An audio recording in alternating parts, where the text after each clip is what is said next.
All right. Thank you for tuning in to Music Men and My Mental. I am your host, DeVone, where we tackle all things in your career, relationship, and your overall health.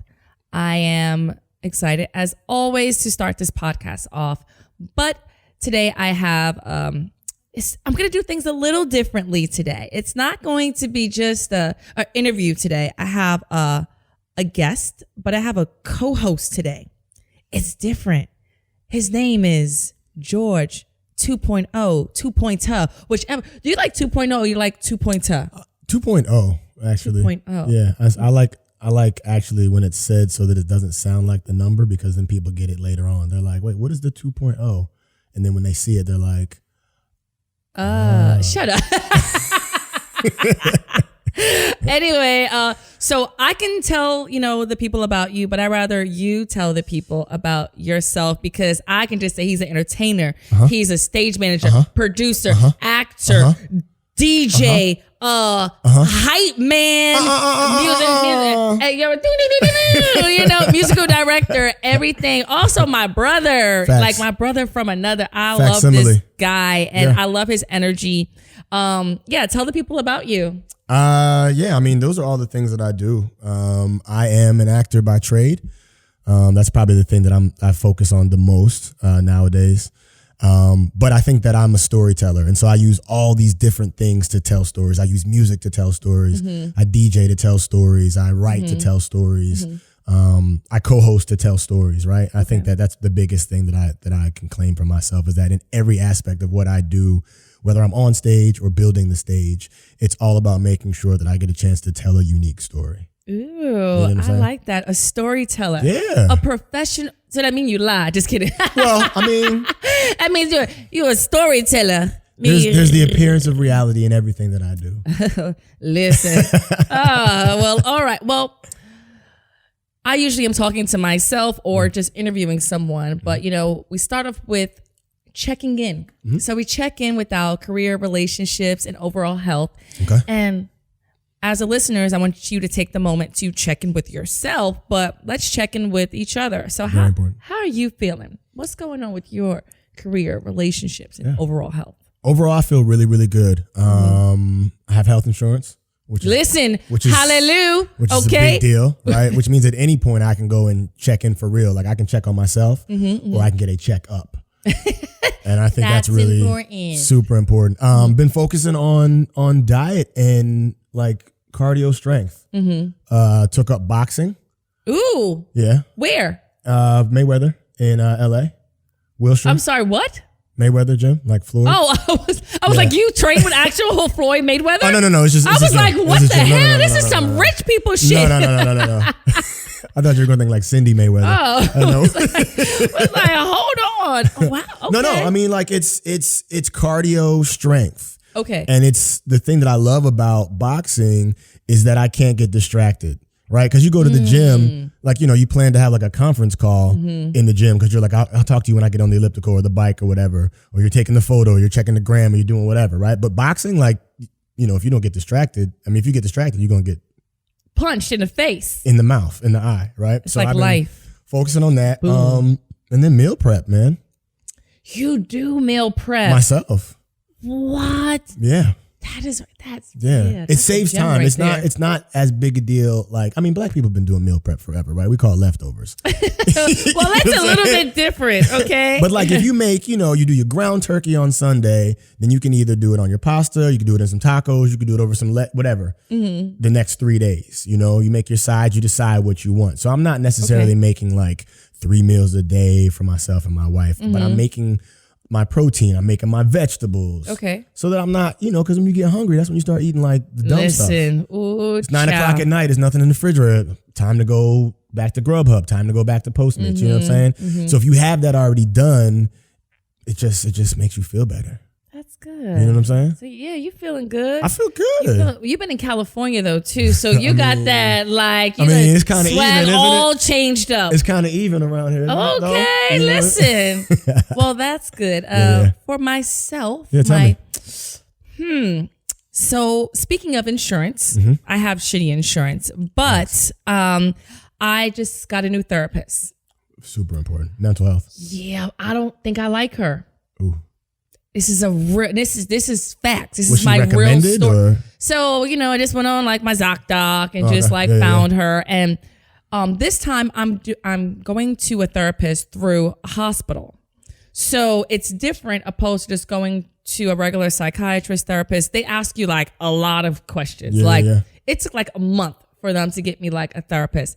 She is the most like stoic, like she gives me and I think I'm like, my life is a fucking show. Right. I'm coming to you with you should be interested. Like, this should be I a got thing. stories. Yeah. I'm like, trash, fuck nigga, oh, boo, and I'm like, oh, you're gonna be laughing at me. She's like, uninterested.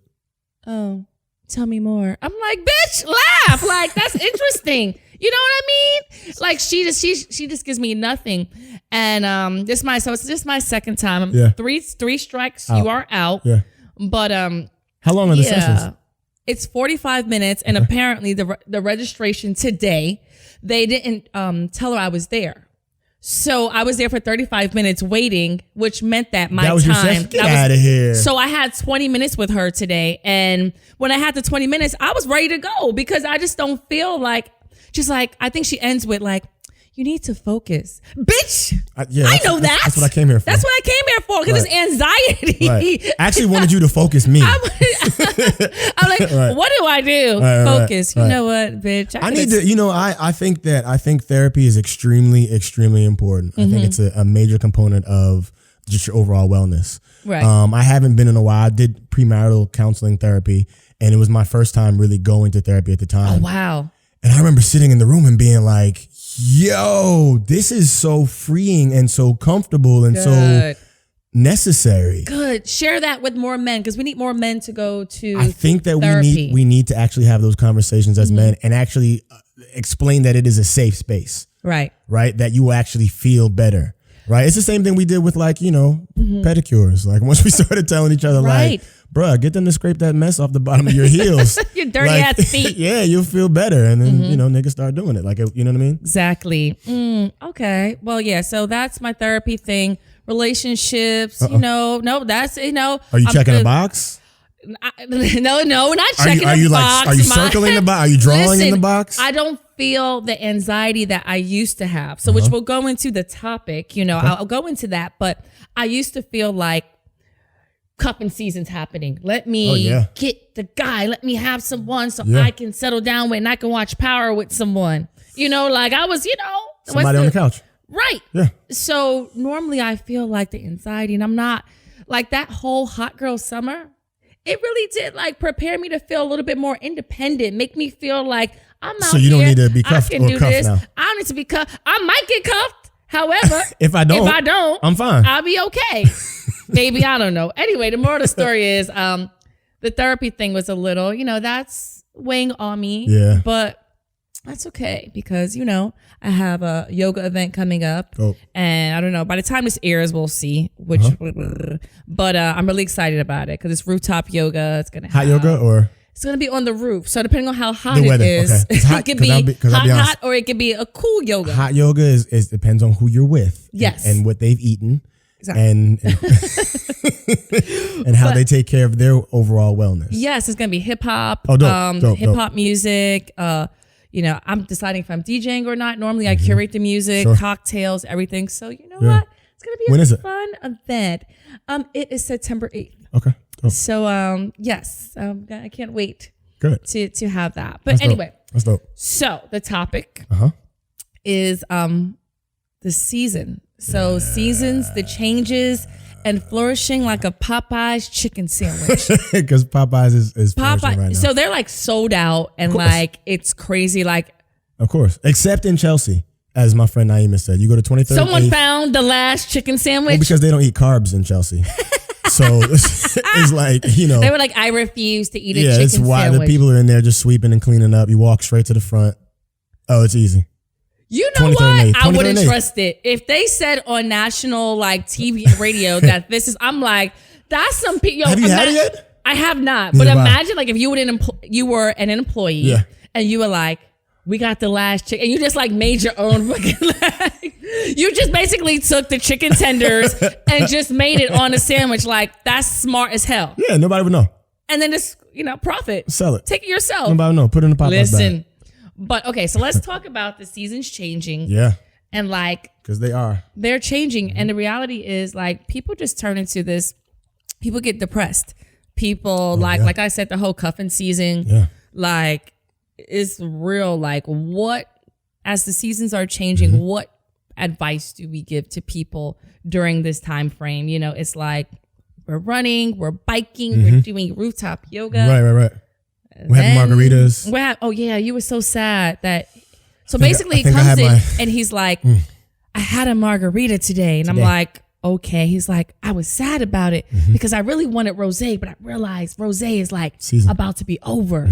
And it might actually have been my last margarita too. It might actually be closer to hot toddy, closer to whiskey season. Oh, don't say that. I mean, I'm just saying. But okay, this is the real life stuff. The hot toddy made me so sad because I just went all the way to December when you said that. Well, you got to start early. See, I think that's what you have to do to avoid seasonal depression. If you think about the way retailers do it, right? You walk to the streets right now, nobody's selling swim shorts. Everybody's selling things that are going to get you excited about the next season. Or depressed. Because I see, listen, the reason why the hot girl summer was so, dope is because every girl, small, big, no matter what, we all had on the cutoff shorts. Everybody's out here, ass out, chilling. Legs out. Elbows out, everything. Yeah. And now we got to cover that ass up. So here's the thing though about covering up though. Covering up doesn't necessarily, you could still be super fly. Okay. You know what I'm saying? The thing I think that's most important about fashion as seasons change is that you can get excited. Think about it. If you had the bomb ass rain boots, wouldn't you be excited when it rains? Hell no. That just made me flaccid just thinking about it. Serious? It's the bomb ass rain boots. I was I thought about my hair getting messed up. I thought about me. I don't have that problem. I don't have that problem. I don't have no problem with the hair. Rain boots. I'm just saying in terms of fashion elements, right? Everything has a time and place, a season, a reason, whatever, right? Okay. So the same way I get excited about a good piece of luggage that makes me want to plan a trip, I get excited about whatever that thing is to make me want to dive into that season. Right. You know what I'm saying? Because I think that in order to not get bored, you gotta have variety. I just moved to LA and there's not the full 4 seasons out there. Right. You know what I'm saying? And those are things you can miss. You miss those moments. You know what I'm saying? It's the same thing as really loving the daytime. But what's the time of day that most people really love? They love magic hour. But it only lasts that long. But it's the change in the time. Okay. So I like seeing things change and being prepared for them ahead of time. Right. Weather-wise, wardrobe-wise, food-wise, wellness-wise. That really excites me to be able to go into the next season. So it's a matter of changing your mindset. So instead of looking at how I said, rain boots, hot toddies, that just made me totally depressed. Think about it. Think about what am I? Give me something. Apple pie, apple picking. That sounds black as hell. Go ahead. The things that you do during the winter when everyone is not expecting you to be out and all that. Right. That's when you get better for the next time you're out. That's when you develop your skill set. That's when you polish whatever it is. You sharpen that thing. You get tight. You learn a new skill. You learn a new trade. You learn a new something. And then when it's time to showcase again, you yo. Everybody's yo, when did you learn that? You'd be the hot toddy. Or the season check. I went in, I cocooned. Right. And now I'm back out here butterflying on y'all niggas. Yeah. You know what I'm saying? I like that. I love the opportunity to do that. Okay. So yes, I wrote down my 3 things of how to basically stay away from the seasonal depression. Okay. And you kind of just tapped it. And it was prepare. Absolutely. So preparing your mind to actually say all right, what are the good things that you like about that season? So you do get hyped up because we are always hyped up for the summer. I'm hyped up for the summer. Sidebar. I had so many guys saying yo, I'm going to have a dope summer. I'm about to be out here. Yeah. City boy summer, and I'm right. That's my phone, y'all. My bad. So city boy summer, and then I'm but they literally every last one of them has said, no, in the fall, I'm going to settle down. Word. What?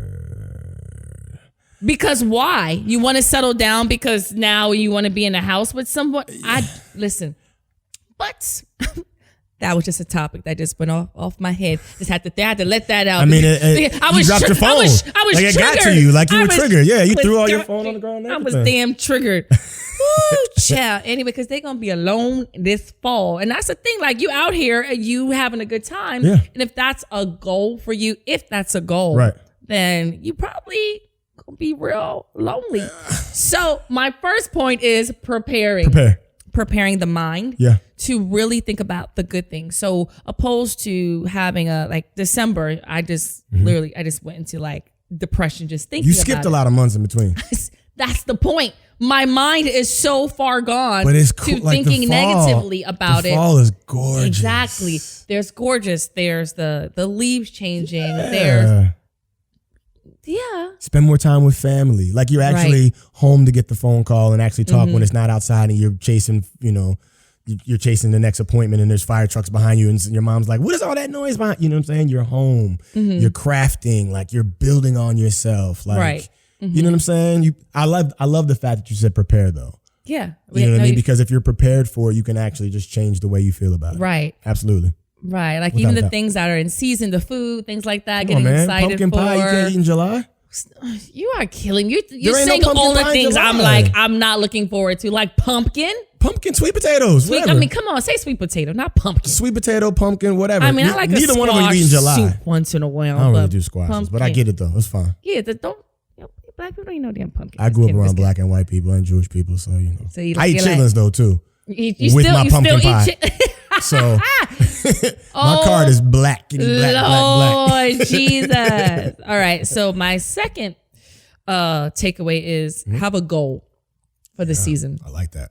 Because as you prepare your mind for like the things that, make you happy during that season, whatever, when your mind thinks of something that's, apple picking, watching Power, those things that you have to get excited for, but having a goal during that time. Like, have you already set your fall goal? Well, I'm doing it. I'm doing it right now, and it's working on the podcast. But more importantly is the podcast was always supposed to be a book.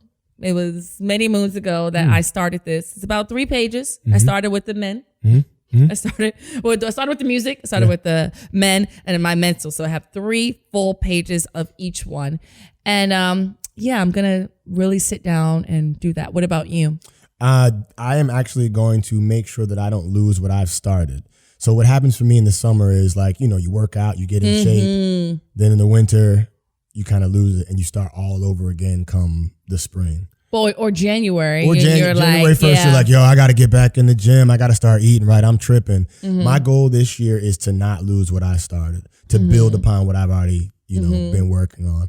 And then, of course, there's the media. You know what I'm saying? Like, we're working on a podcast. We're working on taking all the volumes of content that we have and making it episodic and programming it in a way that requires sitting still to do. Okay. You know what I'm saying? For me, traveling and moving around during the summer, I'm taking so much in. I'm capturing so much, but I'm not necessarily organizing it. So I plan to spend a lot of the winter kind of like really automating and organizing a lot of that stuff. Good. Well, this went into my third takeaway. Look at you. You just. You said you wanted me to co-host. I'm just trying to be a co-host. That's yes. All. So I say a downtime activity. Yes. Just picking one to, I know for myself, I hate the word busy, but sometimes we are I like to say active because busy is like non-productive to me. Like people say, I'm so busy. I'm like, people love to be busy. I hate the we word sleep when busy. We die. We're busy. And even when you ask somebody what they're doing, if they're not doing anything, they'll be like, oh, I was just about to, people aren't comfortable with saying, I'm not doing anything. Exactly. Like that's weird. Oh, absolutely not. And sometimes you need to not do anything. Oh, I mean, I probably not do anything way too much. However, I don't believe that. the queen of chill. Really? Oh yeah. It doesn't. It feels like you always got something going. I mean, yes, but like I take one day to just just be a total bum. Okay. So not a whole season. No, we can't take a whole season. Right. I mean, in my head it looks like that. Yeah, but yeah. My thing is going to be really getting a craft, like a new craft. Like the podcast takes a lot of work between edits and there's cameras and there's lights and stuff, but really learning more about the craft. I actually went to school for TV production. I lost that skill because it's still there. It's still there. I hope so. It is. But just really everyone listening, just find something, whether it's knitting, whether it's just reading, 4 books or picking up a camera, just doing something. I think that is going to get us motivated for, I think that what I'm going to do now that I think about it is... You changing it? I like this. Just a little bit, right? Okay. Because again, it's back like I was saying before, like not losing off from where I started. I think that I want to get a little tighter with languages. And that's something I can do in downtime, right? Like I could actually, in my downtime, while I'm cooking, while I'm whatever, I can listen to listen to a Spanish podcast as much as I listen to English podcasts, or watch Money Heist. Watch something different on Netflix every once in a while. Okay. Kind of like a passive learning kind of thing. I think I might include that because it doesn't require me to actually move physically. But in terms of the things that are just, I'm piping into my head, music anyway, I'm listening to stuff all the time, I'm watching sports, I think I might just actually kind of turn Let's add that takeaway. I like that. We have the prepare, we have the goal, we have the downtime activity, but passive learning. Passive learning. That's a great one because how many times are we just, first of all, I live about 15 minutes away from the train station. So like, I could utilize that 15 minutes. Is plenty of time because you're doing it anyway. Right. Passively, you're learning all the words to whatever the city. You know what I'm saying? You're learning all the next. You have to say the city girls. That's what you think of me? I didn't. Absolutely. I meant the words to the city. I was talking about the city map, the route. Right. Okay. MTA. But you know what I'm saying? Like, I think we're always doing that. We always are listening to something. We're always watching something. 9 times out of 10 people come in the house, they just turn the TV on, even if they're not watching. Right. It. My folks listen to the news all the time. Like, it's just always on, right? So we're all automatically passively getting information, but we could actually curate that a little bit differently. You know what I'm saying? I like that. All right, so we got our takeaways, guys. So I want you guys to make sure that you really focus on those. Huh? I like these takeaways. These are good takeaways, right? They're good. So we have a listener question, but before I go into the question, because I dropped my phone, I'm about to bend down and get it real quick. You're married, and you've been married for how long now? I am going on 2 years of one of the best decisions I ever made in my life. Okay, that sounds the best. See, without a doubt. The best decision I ever made. And second of all, who he's married to. Come on. She's everything. Come on. But like, can you just tell people, I mean, I don't want to even undersell her by any means necessary because she's amazing. So I was just saying, like, you guys must wake up in the house like always on like 100 because they are the most motivating couple that you ever meet. Like, you're great. You're like Gary Vee in the house. You're everything. No, we do. Yeah. No, we do encourage each other. Oh yeah. We are chest bumping. We're dancing in the house. But we also have, guidelines. She's not a late night person. I'm not an early morning person. Oh. We meet in the middle strong though. Okay. But like early in the morning, I don't need all that motivation. I don't actually want to talk. Passive learning in the morning. In the evening, when I'm like, let's watch this, let's do that. She's like, But we're both so alive when we're in our peak time, right? Got you. So where's the peak time? Like 6 o'clock? Like like magic hour.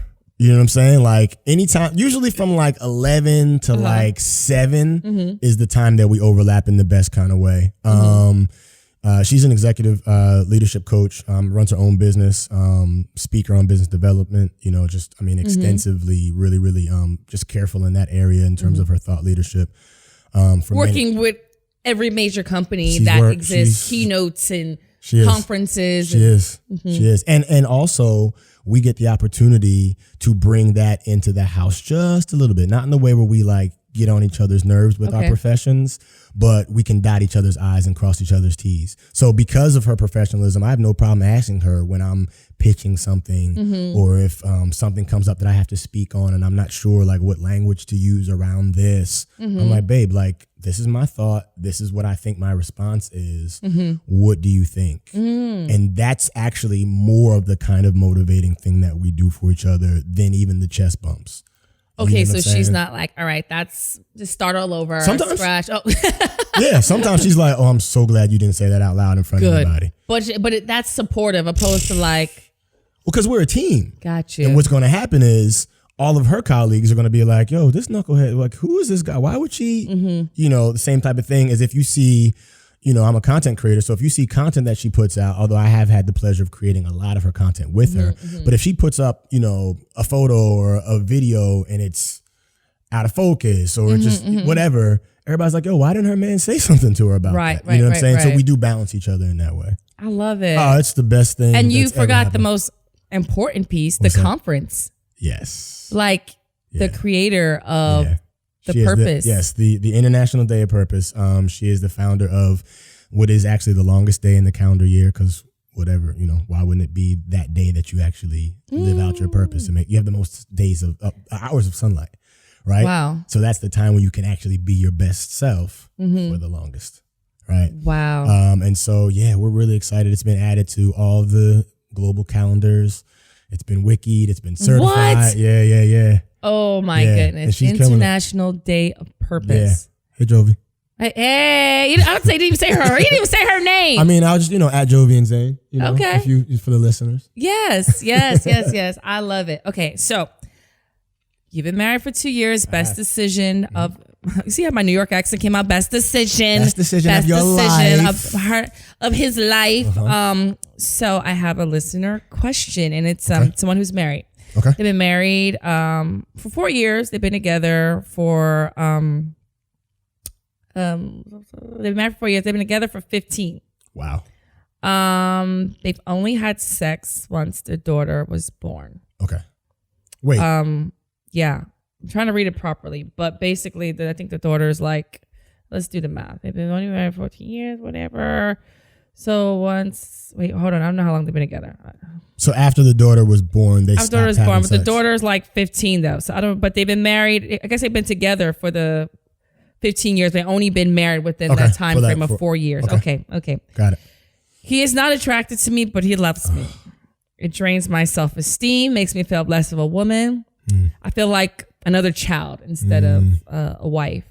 My health is breaking down, and I feel like I just don't care anymore.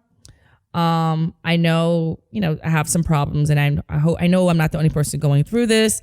Like, what do you recommend? Jeez, that's really, really, really hard. And it's hard because, one of the things I think is most important in a marriage is selflessness, right? You just have to be selfless.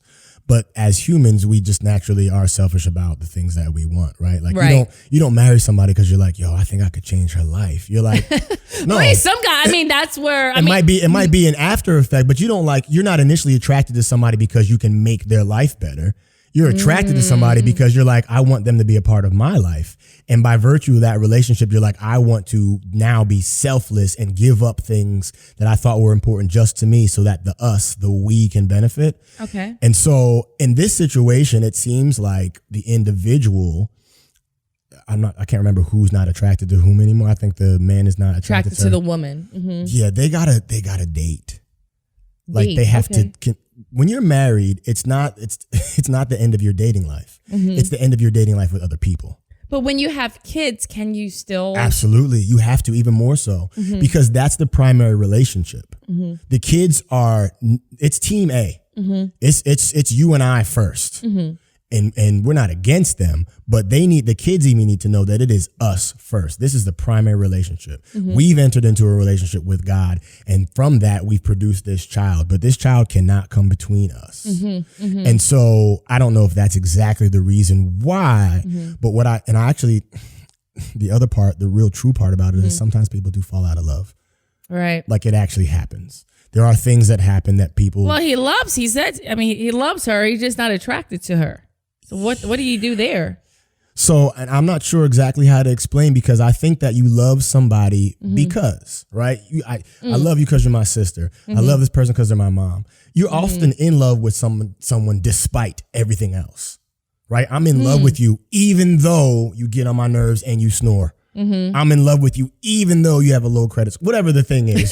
You know what I'm saying? You know even what I mean? though you have a low credit score. Whatever the thing is. So yeah, he might still love her, but it does not sound like they are still in love. What I find with women, and I think with this listener, is that women were just like, we're here, let's make it work, no matter what. And the guy's like, this is what I'm bringing. This is the rule. Right. You can either stick with it or not. Right. And I know a lot of very unhappily unmarried women who have no desire to leave or change the situation because they want to keep a family structure, of course, or they want to have the illusion of just being like a happily married couple. Right. Or break the cycle of what breaking the cycle. Sure. I think that's what a lot of the situation, and it's just unfortunate that, you know, we have that. And, you know, with her self-esteem, it's like that's a hard one, because I don't like to hear that a woman's self-esteem is attached to a man, you know, and it does, you know, if we, you know, walk down the street and we look good. No, we don't want to be catcalled, but we want someone to look be like, you know, like the whole Aisha Curry thing. I'm like, that's real, because she's beautiful. And imagine if she walks into a room and everyone's just like, your Steph's wife. Yeah. Like, I'm me and I'm fine. You should at least look at me sideways, you know? Yeah. So it goes back. The self-esteem, I think, is definitely the issue. Yeah. But I don't know what an alternative is. So you're suggesting that there should be other places, even outside of the relationship, that she should be able to invest in self and or grow self-esteem, or there needs to be an outlet here. If you're going to stay in this situation and the other person is not going to change, this guy doesn't sound like he's going to change. It sounds like they're cohabitating. They're just coexisting. Basically, that's it. You nailed it.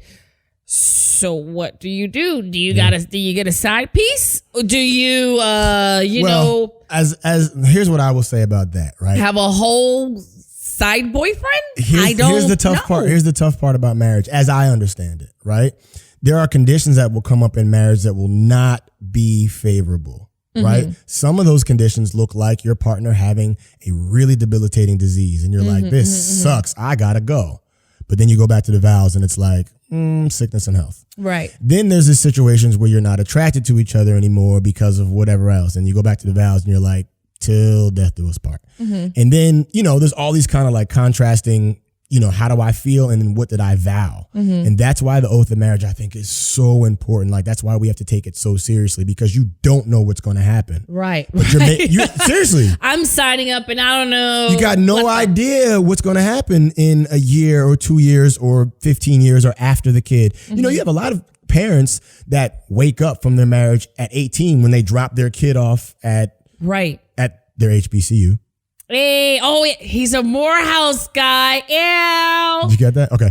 So we got parents that drop their kids off at their HBCU and then they go back home together and they're just quiet on the whole car ride home. Because they're like, we didn't date. We were all about the kid. We lost these years and we became different people. And you don't even know that person. And you don't know this person. You like the color pink. When did you start wearing pink? Yeah. What is this? You know, and I think that it's hindsight in this situation, but for those that are listening that are thinking about entering into that covenant or already in it and starting to see those signs, I would just encourage you. You've got to have date night. You've got to like be spontaneous. You've got to flirt with your partner. You've got to inspire your partner to feel good. You've got to sometimes walk. I'm gonna tell you what, I flirt with my wife. Like I see them all. I mean, y'all are so offline, cute. Though. If I'm in the kitchen, she bends over to get to that oven. Hey baby, I noticed that you just bent over in the kitchen the way I would have before I got married. Noticed when another, you know what I'm saying? You have to give that same energy, because otherwise you lose those points of attraction. You know, you lose that flame. And I'm not saying it's unconditional, because sometimes it happens. Right. But you have to fight for it along the way. But I don't really know what they should do. But I think that starting off with trying to date, you know, some role playing, something different might actually kind of bring them back to a space where they feel like they felt when they first felt that way. My advice is to leave. Just kidding. That is not. No, I would never tell anyone that's. Pack it up, girl. No, pack it up. Nope. My advice is, and this goes back to the seasons and changes. I've been going through a want and a need battle. What do I want and what do I need? Okay. If I need to be married, this is a need. Okay. Is there a need to be married? No, I don't think so. But I do feel that there are women who need to be married. I see women who are so unhappy that they're not married and so unhappy that they're not in relationships. And I'm like, dang, that's gonna and they will settle for a mediocre or whatever relationship just to be in that. That's a neat, listen, that's tomato, chocolate, vanilla, whatever. That's your thing, then whatever that's okay. Yeah. Do you need to have sex? It sounds like that's not a need. It's because if that's clearly not his need. And I see what you're saying. Right. Okay. It's not his need, and that's your need. We've got issues here. Well, see, and that could be the thing, though. That's what I'm talking about peeling back the layers. She's claiming he's not attracted to her anymore. Maybe he just actually has lost his sex drive because of whatever. I think so. He might have inadequacies and things that are happening at work that he hasn't communicated to her. He might be grieving. Who knows what it is. For all we know, he might be actually having problems and not want to explain it to her because it's emasculating to him. You know what I'm saying? That's why even the communication, and even explaining what it could be is super important. You know what I'm saying? Because we don't know what it is. There's, we think that he's not attracted to her and maybe he isn't, but maybe he's actually just embarrassed. Or, who knows? No, that's a good point. And I guess that the flip of the story is like, can you want to be unhappily married, or if you go and then you feel that you're going to be unhappy without him. And I think that's the the battle that that she's dealing with, and that's really unfortunate. But I like you said, counseling, therapy, super important. I'm from just going through some of the letter, it seems like he's not interested in doing any of that. Yeah. Oh, he's not. Yeah. Yikes. So we've got a person who's it's cut dry. Yeah. This is what it is. I believe he's the breadwinner. Oh, that's okay. Well, what do we do here? Yeah, that's tough. And that's why I say some outlet to find happiness. And that's unfortunate. Yeah. That's really unfortunate because my first thing is get therapy. No, if he doesn't want to, we have to. There's no way I can live here. Yeah, of course. But if you can't, you don't have any say so in the house because you don't provide money, then which is bullshit anyway. But I think and I found this to be the case with other, not necessarily this kind of issue, but there are usually communities of people that have gone through something similar. And often when you find those communities, you can say, well, how did you solve it? Or did you solve it? Was it solvable?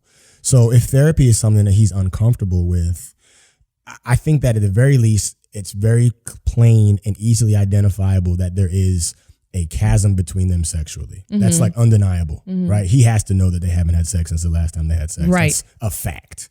So if you find somebody, that he feels comfortable even outside of therapy talking to, or if she finds somebody who's dealt with it, maybe then they can find a community of people that can feel more comfortable in terms of talking and not sitting with some boring therapist who's looking at the clock for 45 minutes. And that's his issue.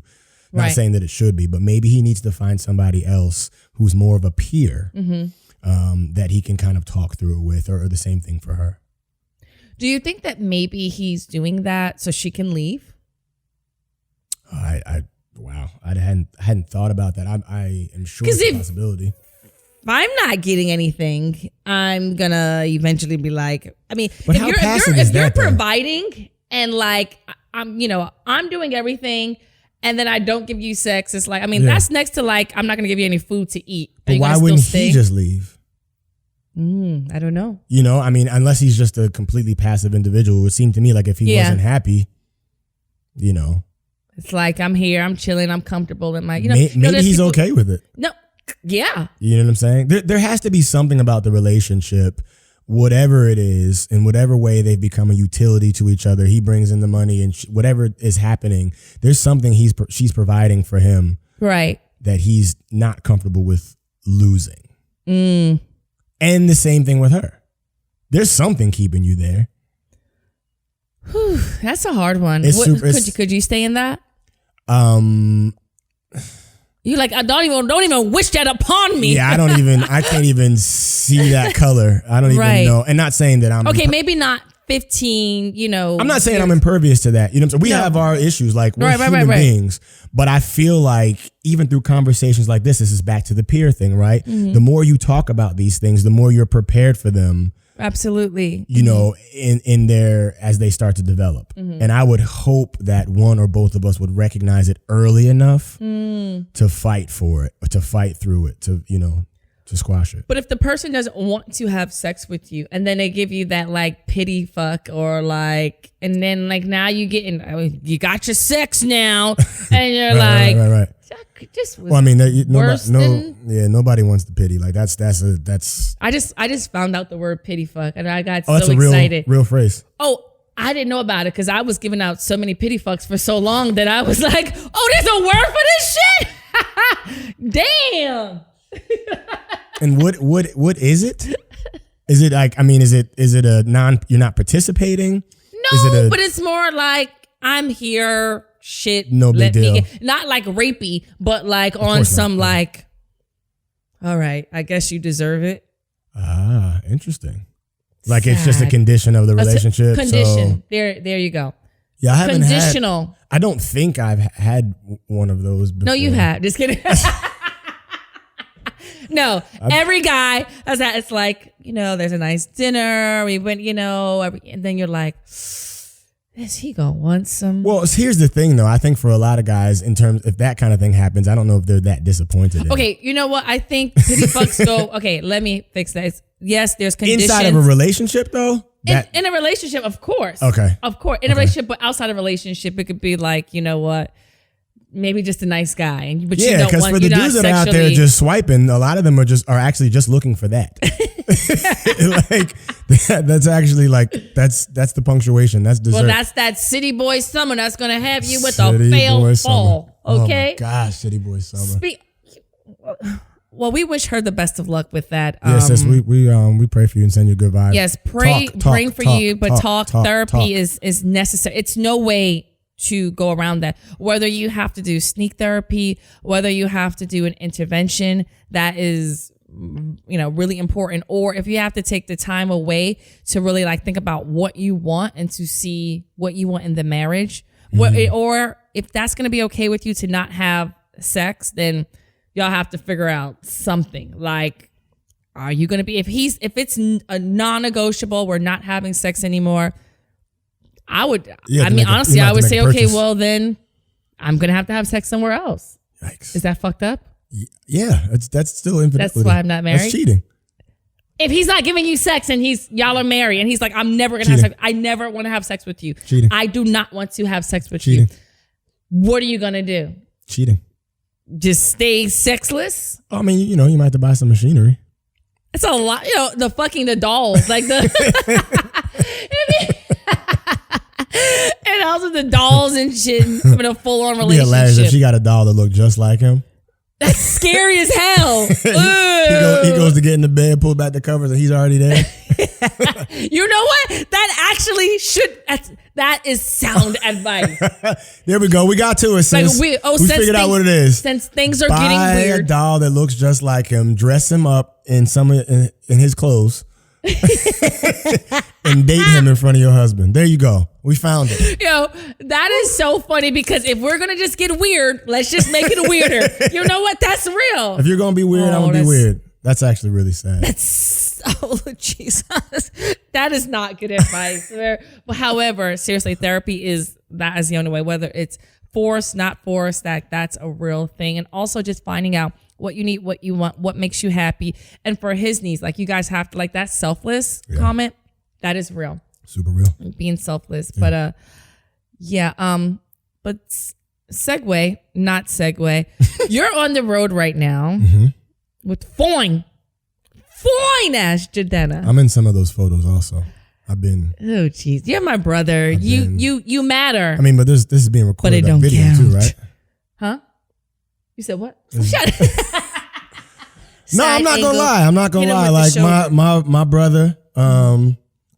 So tell we want to know about the project because I want to make sure he gets his promotion. Absolutely, too. yeah. Shout out to Jadena and all of Fear and Fancy and Wonderland proper for just the amazing work that went into the body of work that is 85 to Africa. And it's road tripping music, and it's indicative of the process that he took along with Nana and just a host of other producers to build out this this musical experience. Like they actually literally traveled the highway 85 to Africa.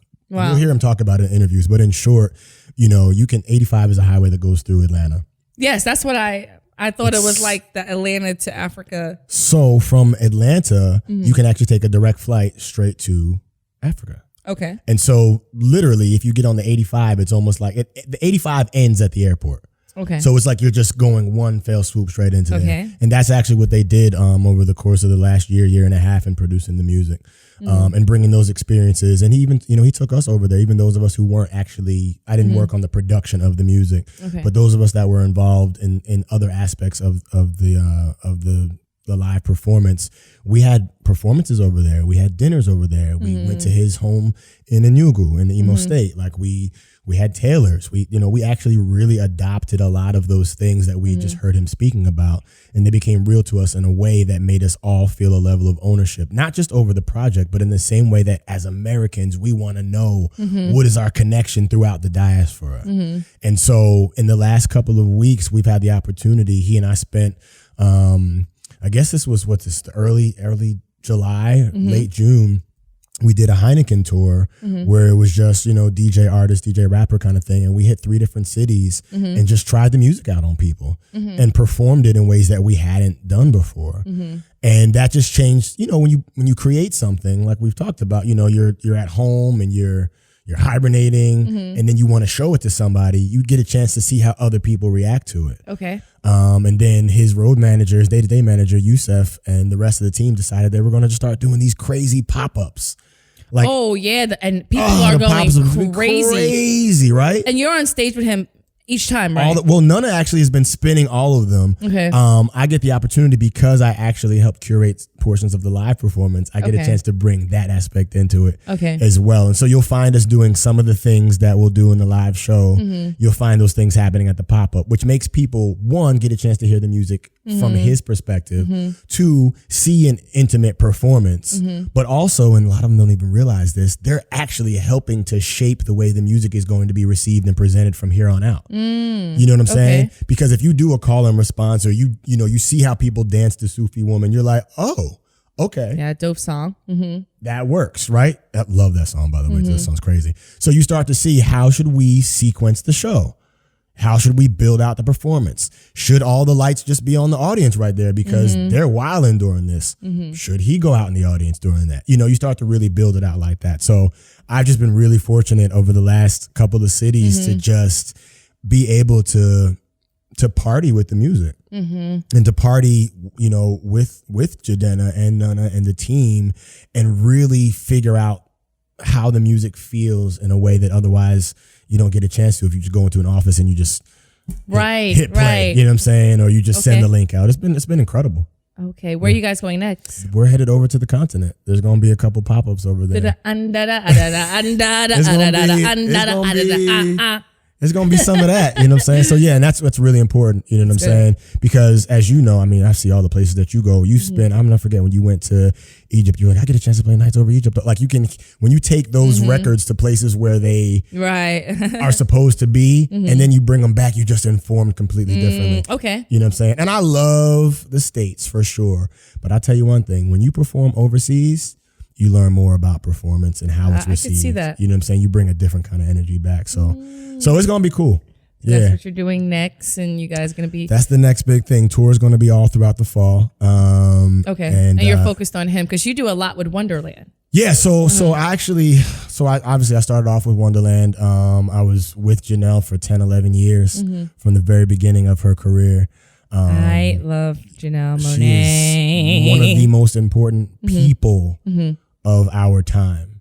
Like one of the most important activists, one of the most important actors, one of the most important artists of our time. And as the compound was being sort of like built in Wonderland, I was one of the early inhabitants. And, it was one of those kind of things. It was like a fast food restaurant, right? It was like, yo, I need somebody on the fries. All right. Can you also do the register? But that's how you learn. That's how you learn. That's how I started stage managing. When she asked me to go out on tour as her stage manager. I was actually going to ask you that. I was like, I didn't know how to stage manage. Your resume, you'd be like, I done did I will, it all. But it's also about wanting to learn. Right. and using every opportunity to ask questions. You know, I can remember being on stage, and I'm, you know, at the time I'm 20 something years old, thin black kid from the States. We're in Portugal. They're putting up LED screens and blah, blah, blah. And the stage manager for the festival is looking at the sheet, and they're like, all right, so where should we put this? And here I come on stage, like, you know, I'm the stage manager. They're like, I don't know, we're going to wait till George Twapento shows up, the stage manager. And I'm like, present, you know, and as opposed to taking that as an opportunity to be insulted, I shadowed.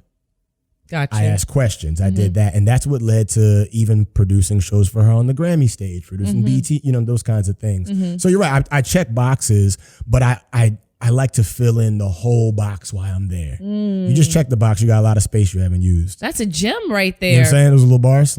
Yeah, bars. But like, I really just want to spend while I'm there, because you never know when you're going to get a chance to again. Yeah, right. You know what I'm saying? And you wish that you had asked that question when you have the opportunity, because next time you go somewhere and you're like, yo, I should have asked Ty about whatever. I should have asked Crystal about whatever, because we were, you know what I'm saying? Ask questions. You know what I'm saying? You get that one first time to be a rookie and to ask as much as you want. Ask. Right. Ask questions. Oh, I look at the gems right here. Will, thank you so much for being on the show. I actually really enjoyed it, man. I've been watching, and I gotta say, you know, for everybody watching, I hope I'm speaking on their behalf. Right. It's really, really good to see you in this position. Ew. It's important. You know what I mean? I think that you obviously have a voice, and we've seen you speak in places. We obviously know what you do behind the turntables, but like to see you curate space for other creatives unselfishly, to host space for other people. It's just really important for us now, especially as a Black woman, but especially as an artist, to see that there are other ways that you can perform. There are other things that you can do with your artistry, that for some of us, you know, we enter into the business a certain way. There are other options once we're in there, and you're leaving the door open for a lot of people. So we really appreciate it. Well, I hope so. And I thank you. I received that. And that's something that I also talk to people about, is really receiving the, you know, the blessings and the comments and all that. You got to take a compliment. Thank you for that. I love you so much. I love you too. Like,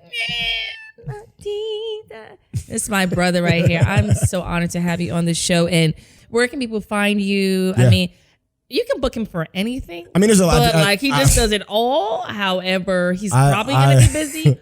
But I like to be on either side of the camera. If you want to hit me up, you know, I can shoot something for you. I can shoot something with you.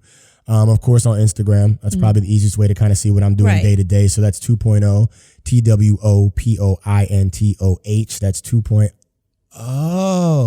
Or the website, george2.0.com. That'll give you all your reels, your questionnaires, your resumes, your pictures, and things like that. But for the most part, if you see me anywhere, come holler at me, man. I would love to talk to you. I would love to work with you.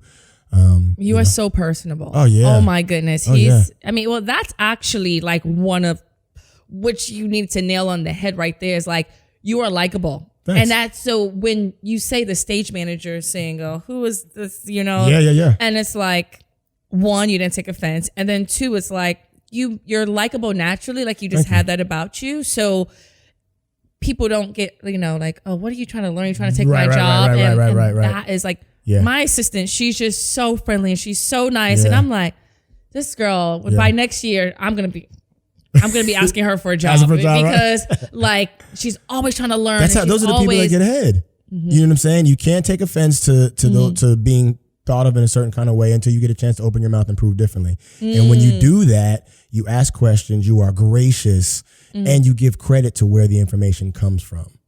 That's a really important thing, right? Like, if you drop a gem and you got it from someplace else, credit it.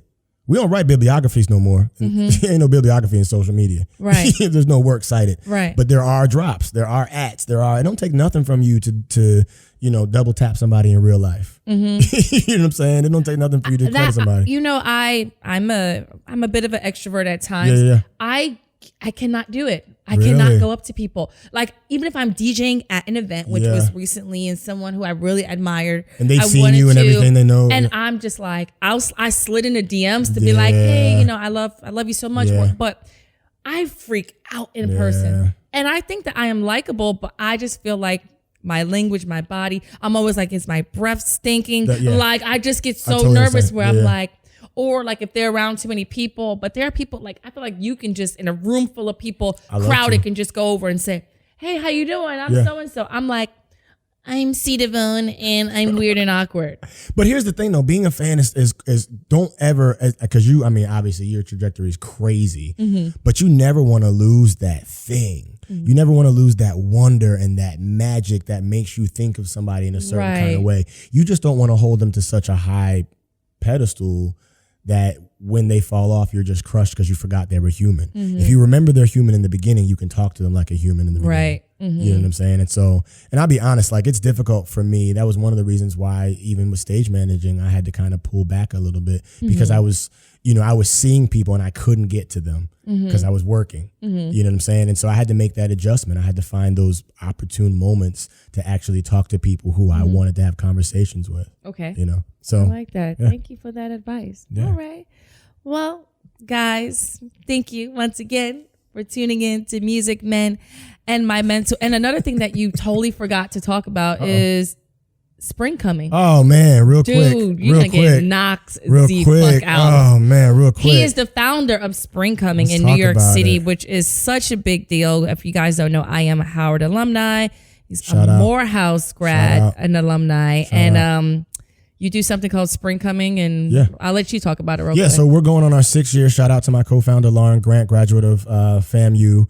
And the basic things, we started off running into people who had the same experience that we had. We run into a Howard grad, we run into a ski grad, at a mixer, at a whatever. And it was like, yo, we all actually hang out at the same place. We're all upwardly mobile. We all are in a space where we're building in our communities. Let's spend time together over the course of a weekend, especially because as we got older, a lot of us couldn't get back to homecoming because we had jobs, or we had kids, or there was a wedding that same weekend, or whatever, a line anniversary. I will be there. I'm always there every year. I go back every year too, but some people don't, right? And then in the spring, you know, there's holidays, there's Mother's Day, there's, you know, things like that. So we were like, well, look, if we're all together anyway, let's all go up to the park, get a couple Bluetooth speakers, a couple blankets, you know what I'm saying, a bucket of chicken or whatever, and let's just sit out there.